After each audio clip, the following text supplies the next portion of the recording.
Today, I'm sitting down with lifestyle health and wellness influencer and host of the Well podcast, Arielle Lorre. She has built a community around health, beauty, self-improvement, all while keeping it refreshingly real and relatable. Arielle, welcome to DITL. Thank you. It's such a long time coming. I know. You are honestly like our top requested guest. No way. You are one of them. We have been wanting to get you in this seat for a very long time.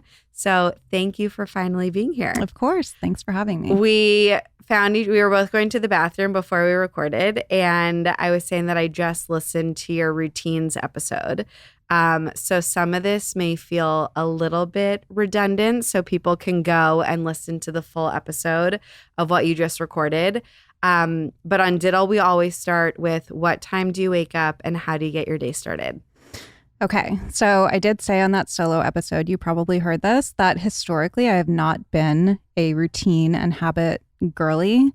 I've always kind of tried to be really flexible and easygoing when it comes to my routines, but lately, I have really been honing in on them and getting them down. So you got me at a good time. Yeah. I know. I'm excited for this. Yes. So I wake up at 6 usually, 6 or 6:30 in the morning, not to an alarm or anything. It's just the time my body wakes up, which is a blessing and a curse. And the way that I have been starting my day is first thing, hydrate. So water and electrolytes. I try to drink the majority of a liter of water when I get up. How do you consume that much water first thing in the morning? So this is a liter. Yeah. Here. So I just chug as soon as I wake up and I get about half of it down. And I am pretty dehydrated. I'm that person that wakes up in the middle of the night and drinks water as well. So I'm pretty thirsty when I wake up. So that's fine. So I'll have about half of the liter. And then I will go into either a meditation or breathwork. There's a 10-minute video on YouTube of Wim Hof beginner breathwork. It's 3 rounds of super easy holotropic breathing where you're breathing in and out, and then you hold. So you do 3 rounds of that. And I do that in front of my window so that I get the natural light. And then when I'm done with that, I'll drink some more water and kind of go about my morning. And so I'm usually done with that liter by the time I'm ready to eat breakfast. Ugh, I need to do that. I honestly don't start drinking water until I do an early workout class. So I'm not drinking water until usually I get into my class, and maybe it's just as easy as putting the water next to my bed. Yes. Right? It's next to my bed. Yeah. And it's just the first thing. Oh, you know what? I lied. I tongue scrape. First thing. Tongue scrape first thing. And brush my teeth and then have the water. Okay. That's something that I'm trying to stick to now. It's great. No, I think hydration obviously affects so much of our everyday and overall health. How many liters of water are you drinking throughout the day? Usually about 2. Okay. But I find that once my day starts, I'm kind of off to the races. And sometimes it gets to the end of the day and I realize I haven't drank water. So that's why I try to front load my day with a lot of water so that if I forget or get busy or I'm drinking my matcha or whatever later in the day, I'm not reaching the end of the day realizing that I haven't drank any water. So that's kind of the thought behind that. Okay. And what happens after the breathing exercises? So the breathing exercise, like I said, it's 10 minutes. And then it depends how much time I have on any given morning and what time I wake up. So if I wake up at 6, I have a lot more time to have more of an intricate morning routine. I try to do some kind of meditation. So this morning I did the Joe Dispenza 24-minute morning meditation. You can search it on Spotify. I have done transcendental meditation for, I want to say 7 years now, but it's something that I pick up and leave and then pick it up when I get uncomfortable enough that I need to do it. It's hard. Meditation takes discipline. That's the hardest part of meditation. But when I do it, it really impacts me so much in a positive way. Yeah. What do you see? I mean, I'm an anxious person. I think people wouldn't necessarily think that because I present as very cool, calm, collected. I think I have one speed. But internally, I tend to run anxious and I have a pretty sensitive nervous system. So even if outwardly I seem fine, like on the inside, my nervous system is like haywire. So I started doing TM in 2018. And for people who don't know, it's twice a day, 20 minutes in silence. And you go to a TM center, they're all over, and you basically learn their method. You're given a mantra, and it sounds very daunting because nobody wants to sit with their own thoughts for 20 minutes. But when I started doing it, it was pretty much instantaneous where I felt this calm wave just come over me. So that was the main thing. And then I also found it just gave me more energy. You're actually not supposed to do the second meditation past like 4 o'clock because it can energize you too much. And, you know, they have this analogy where it's like you're kind of living in a boat on the top of the water most of the time, like a little boat. Mm-hmm. And so the waves, everything is turbulent and rocking that boat. And then when you're meditating consistently, you're brought down to the ocean floor essentially, where there's still currents, but you're not getting as like rocked by them. That's the analogy that kind of resonated with me. So I just felt overall less anxious. I had more steady energy, more inspiration. I was able to step back and zoom out on my life a little bit and have more clarity and all of these things. It's not a panacea, but it was really, really profoundly impactful. Mm-hmm. So if anyone's like, well, why don't you do it? It's because it's hard. It's hard to find the 20 minutes. And again, I see all of these things as tools that I can take or leave.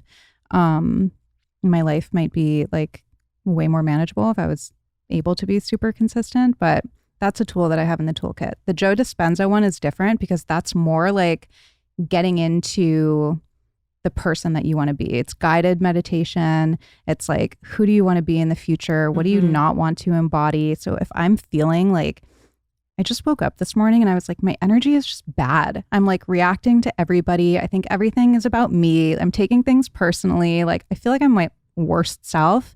And I had to snap out of that. And that meditation, the Joe Dispenza one, like gets me right out of it. It's like an automatic reset. Yeah. Yep. I feel like why so many people are drawn to your content is because over the years, you have tried so many things to acquire the tools for your toolbox of like, what are the things that work for me, and constantly picking and choosing of based on the day or where you are and what you need. And so as someone who is traveling and who has been experienced and very open with some of the kind of health issues over the last year plus right? Like year and a half. Yeah. What are some of those other like tools in the toolbox in the morning that you're reaching for? So I had a guest on my podcast a couple months ago, Ariana Metazadeh. She's the Wellness Farm on Instagram. She's a pharmacist, super smart, doctor of pharmacy, but now she has this account where she talks about more like holistic, natural things that we can do to feel our best. And she's not anti-medication or anything like that. And she came on my podcast and we were talking about morning routines. And the day that she came on, I think we recorded at like 10 a.m. We were in Miami.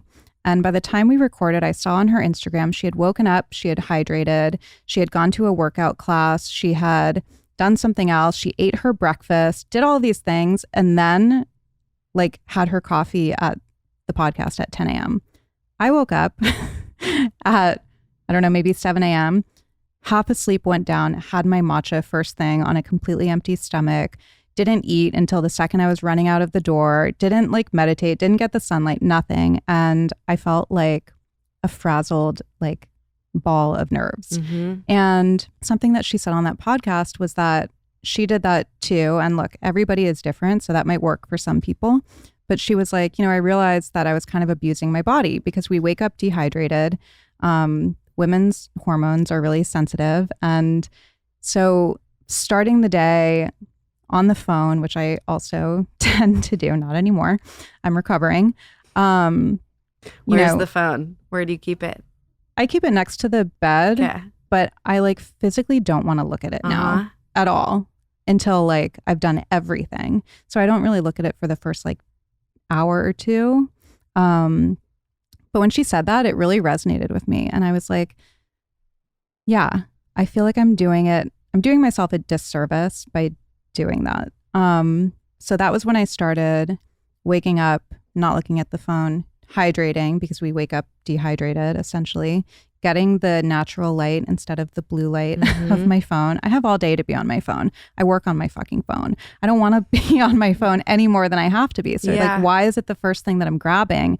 And it's like, when you wake up and look at your phone or your email or whatever, like, you are basically making a decision that like you are going to give your power away to that thing, essentially. I feel like it's kind of intuitive, but it's so much easier said than done to just take a little bit of time to tend to your mind and like get your mindset ready for the day, whether you have 2 minutes or 20 minutes or an hour. We all have different capabilities when it comes to that. But I don't know. It just like changed my whole thing. So water, sunlight, breath work if I can, meditation if I can. Sometimes it's totally truncated. I have 5 minutes to just like sit there. Then I'll usually write a to-do list, because if I am having that time where I'm meditating or just thinking or not on my phone and getting distracted by all of these things, I'm thinking of all the things that I have to do. And so I need to write that down in the notes app. We were talking about the unhinged notes app that we have. What is in your notes app beyond the to-do list? I mean, it's like, it starts with a to-do list and then it just turns into like the wild, wild west. It can be anything. It can be like my shopping list. It's like 2 things I need to get on the store.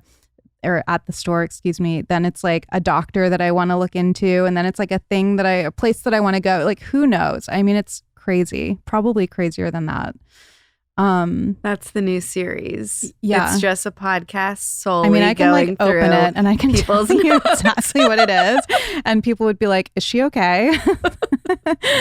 Wellness check. Yeah, wellness check needed here.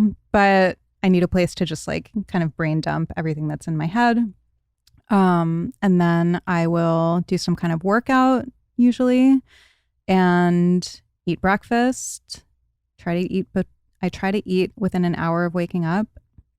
And then once all of that is done, then I'll like shower, start doing my skincare. And then at that point I'll have my matcha and then I'm like ready to get into the workday. I'm seeing on Instagram, there's so much content around the chemicals in workout clothes. Oh, Are you looking into this? Are you paying attention? What are your thoughts? My thoughts are, I'm not there yet. Okay. Fair. I'm like, another thing. I mean, I'm still grappling with the self-care products. I know. Like, I love my toxic skincare, you know?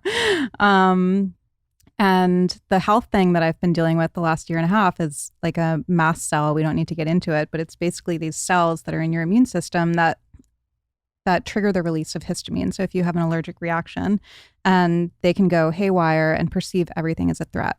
So I already have to be so careful about the things that I'm using. And somebody might say like, well, maybe that's why you should actually consider it. But, you know, for as much as I have going on, I try to be in kind of a moderate place when it comes to those things. Put it that way. Yeah, I get that. No, it's honestly, it's like decision fatigue at the end of the day of like what we're eating, what we're doing, what we're working out with, how much we're using our phones. Like, there's so many things that everyone's like, don't do this, don't do that. And it's like, you can't live in a bubble. Yeah. It's like, I just need to live my life. Yeah. And I feel like when it comes to me, it's like, I've already had to quit the fucking Botox. Sorry. Yeah.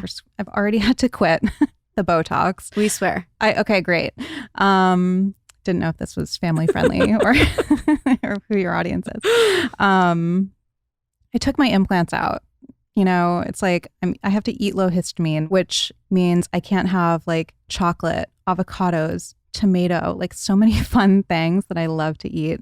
Like I said, I tried working on cleaning up my personal care and not using toxic products in my home. And I have the air purifiers and all of that. But I also can't like obsess over every single thing. So I do understand the concerns with the workout wear. And I think that it's valid.